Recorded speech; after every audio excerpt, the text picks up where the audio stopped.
नमस्कार, मी साक्षी Panchal news uncut मध्ये तुम्हा सर्वांचं स्वागत करते। या बातमीपत्रात आढावा घेणार आहोत टॉप 10 घडामोडींचा।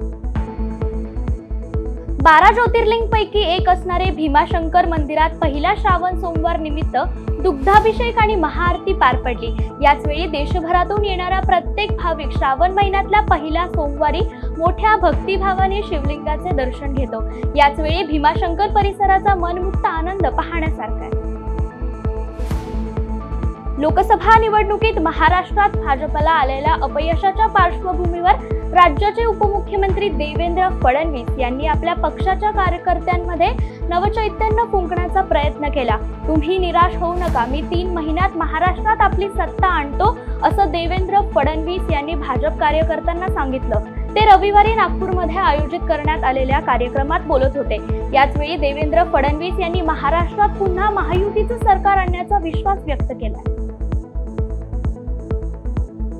जनतेकडून टॅक्स घेता आणि सुविधा देत नाही, अतिक्रमण न काढण्यासाठी हफ्ते घेता, हफ्ता हवा की नोकरी, असा थेट इशारा केंद्रीय मंत्री नितीन गडकरी यांनी अधिकाऱ्यांना दिलाय। मोदी सरकारमधील सर्वात कार्यक्षम मंत्री म्हणून ओळख असलेल्या नितीन गडकरींना कर्मचाऱ्यांच्या कामचुकारपणाचा फटका बसलाय। नागपूर महानगरपालिकेच्या मुख्यालयात नितीन गडकरी यांनी काल जनता दरबार घेतला होता। या जनता दरबारात हजारो नागपूरकरांना आपल्या समस्येचा पाढा गडकरींसमोर वाचला। हा पाढा पुन्हा अखेर गडकरींचा संताप अनावर झाला। नागपूर शहरातील सीताबर्डी परिसरातील अतिक्रमण काढलं जात नाही आणि ते अतिक्रमण न काढण्यासाठी मनपा कर्मचारी हप्ता घेतात। एकतर हप्ता वसुली करा किंवा नोकरी करा, असा कडक इशारा जनता दरबारात नितीन गडकरी यांनी अधिकाऱ्यांना दिला। महाराष्ट्रात आगामी काळात मणिपूर सारखी परिस्थिती निर्माण होऊ शकते अशी भीती शरद पवार यांनी काही दिवसांपूर्वी व्यक्त केली होती। यावरून आता मनसे अध्यक्ष राज ठाकरे यांनी शरद पवार यांना टोला लगावलाय। महाराष्ट्राचा मणिपूर करण्यासाठी शरद पवारांनी हातभार लावू नये, असे राज ठाकरे म्हणालेत। राज ठाकरे हे आज सोलापूर दौऱ्यावर असून त्यांनी आज येथे माध्यमांशी संवाद साधलाय आणि याच वेळी बोलताना त्यांनी विविध विषयांवर त्यांची भूमिका स्पष्ट केली।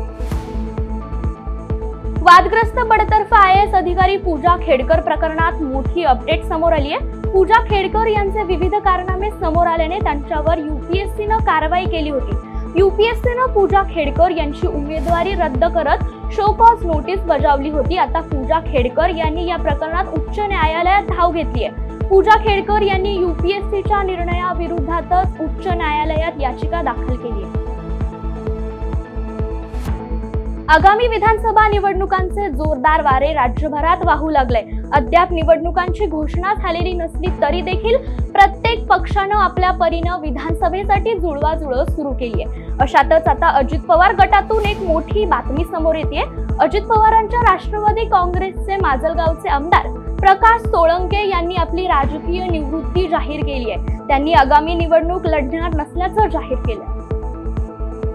मुंबई पुणे एक्सप्रेसवेवर एका खासगी बसनं टँकरला पाठीमागून जोरदार धडक दिली आहे। यानंतर सुरक्षा कठड्याला धडकून ही बस रस्त्यावर आडवी झाली, तेव्हा पाठीमागून येणाऱ्या दुसऱ्या एका बसने समोरील आडव्या बसला धडक दिल्याने 2 खासगी बस आणि एक टँकर अशा 3 वाहनांचा विचित्र अपघात झाल्याचं पाहायला मिळतंय। सुदैवाने या अपघातात जीवितहानी झाली नसून मात्र या बसमधील प्रवासी जखमी झालेत। हा अपघात एक्सप्रेसवेवरील माडप गावाजवळ घडला असून अपघातग्रस्त बस तातडीने क्रेनच्या साहाय्याने बाजूला घेऊन वाहतूक पुन्हा सुरू करण्यात आली आहे।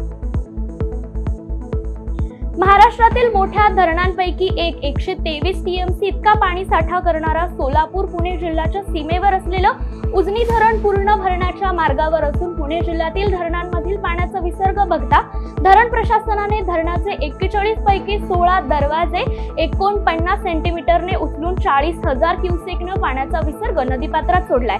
यावेळी भीमा नदीकाठच्या गावांना प्रशासनाने सावधानतेचा इशारा दिलाय, तर दुसरीकडे धरण भरल्याने सामान्य सोलापूरकर, शेतकरी, व्यापारी आणि साखर कारखानदार आनंदित झाले। जुलै महिन्यापासून ऑगस्टच्या पहिल्या आठवड्यापर्यंत पावसाने केलेल्या दमदार बॅटिंगमुळे मुंबईला पाणी पुरवठा करणारा 7 तलावांपैकी 5 तलाव ओसंडून वाहू लागले। आज पहाटे हिंदू हृदय सम्राट बाळासाहेब ठाकरे मध्य वैतरणा धरण ओसंडून वाहू लागला, दरम्यान मुंबईला पाणी पुरवठा करणाऱ्या 7 तलावांमध्ये आतापर्यंत 12,89,615 दशलक्ष मीटर आणि 90% पाणीसाठा जमा झाल्याने आता मुंबईकरांची वर्षभराची पाण्याची चिंता मिटली. काल श्रीलंका विरुद्ध भारत संघात वन डे मालिकेतील दुसरा सामना झाला. कोलंबोला झालेला हा सामना श्रीलंकेने 32 धावांनी जिंकलाय आणि यासह 3 सामन्यांच्या मालिकेत श्रीलंकेने 1-0 अशी आघाडी घेतलीये. या सामन्यात श्रीलंकेने भारतासमोर 241 धावांचे आव्हान ठेवले होते आणि या आव्हानाचा पाठलाग करताना भारतीय संघ 42.2 षटकात 208 धावांवर सर्वबाद झाला. पण श्रीलंकेकडून जेफ्री वॉर्डर्सने 6 विकेट्स घेतल्या.